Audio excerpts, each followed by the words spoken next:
Class 11 accounts का trial balance में से एक प्रैक्टिकल प्रॉब्लम करेंगे। Following trial balance is given but it is not correct, please prepare correct trial balance. तो आपको ये ट्रायल बैलेंस दे रखा है लेकिन ये सही नहीं बना हुआ, आपको करेक्ट ट्रायल बैलेंस बनाना है। उसके पहले एसेट्स, एक्सपेंसेस एंड लॉसेस, इसका डेबिट बैलेंस होता है तो इसको ट्रायल बैलेंस की डेबिट बैलेंस वाली साइड पे दिखाएंगे। Liabilities, income and capital credit में दिखाएंगे। मैं बार बार आपको एक बार फिर से बताती जाऊंगी कि क्या एसेट है, क्या ये है, तो कौन सी साइड पे आना चाहिए। एसेट्स में से लेकिन बैंक एक ऐसी एसेट है जिसका कई बार क्रेडिट बैलेंस हो सकता है in case of overdraft. Overdraft होता है बैंक का नेगेटिव बैलेंस, तो उस केस में उसका क्रेडिट बैलेंस हो सकता है। तो मैंने ये सारे अकाउंट्स यहाँ पे लिखे हैं हेड्स ऑफ अकाउंट्स में, तो मैं साथ के साथ आपको बताती जाती हूँ कि डेबिट में लिखना है या क्रेडिट में। आप इनके साथ अकाउंट लिखो या नहीं लिखो, स्किप भी कर सकते हो, इट्स ओके बोथ वेज, आप कैसे भी कर सकते हो। तो बिल्डिंग सबसे पहले है, बिल्डिंग एसेट होती है, एसेट का डेबिट बैलेंस होता है। तो मेरे सामने ये बुक पड़ी है, मैं बुक को देखी, यहाँ से अमाउंट्स लिख रही हूँ। तो बिल्डिंग है 3 लाख की, डेबिट साइड पे लिखेंगे 3 lakh. Machinery asset, debit balance 85,000। Returns outward होता है परचेजेस रिटर्न, परचेजेस का डेबिट बैलेंस होता है क्योंकि परचेजेस रिप्रेजेंट करते हैं एक्सपेंसेस को, तो एक्सेट एक्सपेंसेस लॉसेस डेबिट होता है, तो इसलिए परचेजेस का भी डेबिट होता है। लेकिन परचेजेस रिटर्न का क्रेडिट होता है, उसका उल्टा हो जाएगा। तो ये है आपका 13,000, तो यहाँ पे क्रेडिट बैलेंस में दिखाएंगे। बैड डेट्स होता है लॉसेस, लॉसेस का डेबिट बैलेंस होता है, ये है 14,000।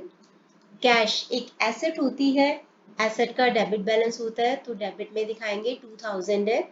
डिस्काउंट रिसीव इनकम, इनकम का क्रेडिट बैलेंस होता है, तो 15,000 क्रेडिट पे दिखा देंगे। Bank overdraft, bank overdraft liability होता है, नेगेटिव बैलेंस होता है बैंक का, तो लायबिलिटी है हमारे लिए, तो लायबिलिटी का क्रेडिट बैलेंस होता है 50,000। क्रेडिटर्स, क्रेडिटर्स लायबिलिटी होते हैं, क्रेडिट बैलेंस होता है 2,50,000। परचेजेस रिप्रेजेंट करते हैं एक्सपेंसेस को, डेबिट बैलेंस होगा, ये है 5 लाख, 5 लाख। आगे है कैपिटल, कैपिटल का क्रेडिट बैलेंस होता है 3,68,000, क्रेडिट में आएगा।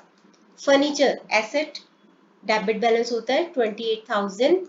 सेल्स इनकम होता है, इनकम का क्रेडिट 5,20,000 सेल्स। डेटर्स एसेट होता है, डेबिट बैलेंस होता है, तो 3 लाख है, तो 3 लाख लिख देंगे। इंटरेस्ट रिसीव्ड इनकम होता है, इनकम का क्रेडिट बैलेंस होता है, ये है 13,000।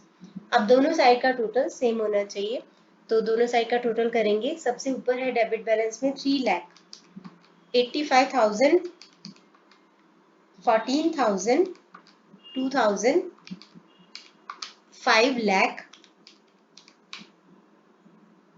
उसके बाद है 28,000, उसके बाद है 3 लाख, और ये है 12,29,000 जो कि हमारा करेक्ट है। तो 12,29,000 इसका टोटल आ जाएगा। इसके बाद इसको डबल अंडरलाइन करेंगे। अब करते हैं credit hand side, credit balance का चेक। तो सबसे पहले 13,000, 15,000, 50,000, 2,50,000, उसके बाद है 3,68,000, 3,68,000, 5,20,000 और 13,000, ये आ गया 12,29,000। तो दोनों साइड का हमारा ट्रायल बैलेंस का टोटल इक्वल है, तो क्वेश्चन करेक्ट है।